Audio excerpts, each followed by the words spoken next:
All right, so today we were all set to dive into the story of Genghis Khan. We had our sources, we had a whole plan mapped out, but then something went wrong. Something really, really weird. And honestly, what we found is a much more interesting story than the one we originally set out to tell. Yeah, that was the plan anyway. When we pulled our source material, this transcript from a video about Genghis Khan, this is what we actually got. On the left, you see the promise, a grand, epic story. And on the right, well, that's the digital reality, a totally bizarre, fragmented mess. So you know what? Our mission has changed. This isn't just an explainer anymore, it's an investigation. So, we're going to treat this broken transcript like a digital archaeological site. The plan is to sift through all this wreckage and figure out what story this data is actually trying to tell us. Okay, our first artifact is this phrase right here. Speak, texts, kids, and ladies wear, always with you. I mean, it's like poetic nonsense, right?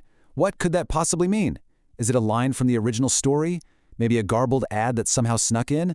By itself, it is a complete and total mystery. But then a little later in the transcript, this second artifact popped up, and it's almost identical. But here's the crucial difference, the word spectex. Now, at first glance, you'd think, oh, it's just a typo. But say it out loud, spectex. It sounds a lot like spectacles. Now, that's not a human mistake. That right there is our first major clue that we're dealing with the ghost of an automated system trying and failing to understand a human voice. So what we're looking at aren't secret messages. They're basically the digital echoes of a failed communication. This is the wreckage of an automated captioning system, or maybe a translation AI that just couldn't keep up. The real information got corrupted, and all we have left are these bizarre fragments. Let's keep digging, because there's an even bigger clue buried in our source material. It's a single word repeated over and over and over again, basically creating a wall of lost information. And that word is foreign. And just how big is this wall of lost information? Well, the word foreign appears 23 times in this one very short transcript. That's 23 different moments where the system just gave up. It flagged the audio as something it completely failed to understand. And this is what that data loss actually looks like. It's not a description, it's the absence of a description. Every single time you see the word foreign, that's a moment where the original Tamil audio was telling the story, but the automated system just hit a complete brick wall. So, in technical terms, foreign is being used here as a placeholder. The system knew it was hearing a language it couldn't process, in this case Tamil, and instead of just leaving a blank space, it stuck in this label. It's basically the system's way of saying, hey, something was here, but I have absolutely no idea what it was. Okay, so we've pretty much solved the what. We're looking at a failed automated transcript. But the real question is, so what, right? Why does a digital puzzle like this actually matter to any of us?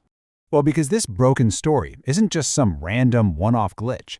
It's actually a perfect case study for just how fragile information has become in our modern digital world. You know, the journey from total clarity to complete chaos is actually a pretty simple three-step process. First, you have the original story, spoken in Tamil, full of context and nuance. Then, step 2, an automated system listens in and tries its best to turn it into English text. And finally, step 3, you get the corrupted result we're looking at now, a transcript where almost the entire narrative has just vanished. So the takeaway here is absolutely crucial. Digital information is way more fragile than we tend to think. The automated systems we rely on every single day are still deeply, deeply imperfect. And maybe most importantly, when data gets corrupted like this, context is always the first thing to go. It's a powerful reminder that what you see online might not be the whole story, not even close. So in the end, this little investigation reveals that the seemingly useless data tells a really profound story. No, it's not the story of Genghis Khan, but it's a story about communication itself here in the 21st century. Every error, every placeholder, every nonsensical phrase is like a little ghost of the information that just didn't make it across the digital divide. And that leaves us with a really important question for our time. As we rely more and more on AI to translate our world and tell our stories for us, how much of our history, our culture, and our context is quietly being lost in translation?